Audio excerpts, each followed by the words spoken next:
அஸ்ஸலாமு அலைக்கும் friends, welcome to my channel. நம்ம இன்றைக்கி என்ன பார்க்க போகிறோன்னா சேமியா வெங்காயம் தக்காளி போட்டு இப்படி செய்யலான்னு பார்க்கலாம் வாங்க. ஒரு கடாயில் எண்ணெய் ஊற்றிக்கோங்க. கடுகு, கருவேப்பிலை, வத்தல் சேர்த்துக்கோங்க. அதுக்கப்புறம் வெங்காயம் போட்டுக்கோங்க. வெங்காயம் நல்லா வதங்கினதுக்கப்புறம் இஞ்சி பூண்டு சேர்த்துக்கலாம். இஞ்சி பூண்டு சேர்த்ததுக்கப்புறம் நம்ம வத்தப்பொடி சேர்த்துக்கலாம். வத்தப்பொடி சேர்த்து நல்லா எல்லாம் மிக்ஸ் பண்ணதுக்கப்புறம் தக்காளி சேர்த்துக்கலாம்.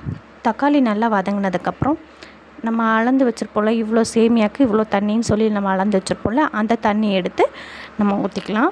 ஊற்றிட்டு உப்பு போட்டு நல்லா கிளறி விட்டுக்கோங்க. இப்போ தண்ணி நல்லா கொதித்து வந்ததுக்கப்புறம் நம்ம சேமியா தட்டிக்கலாம். சேமியா தட்டிட்டு சேமியாவும் தண்ணியும் ஓரளவுக்கு மிக்ஸ் பண்ணுறதுக்கு மூடி போடாமல் லேசாக இது கிளறி விட்டுட்டு அதுக்கப்புறம் நம்ம மூடி போட்டு சேமியாவும் தண்ணியும் அப்சர்வ் ஆயிரும்.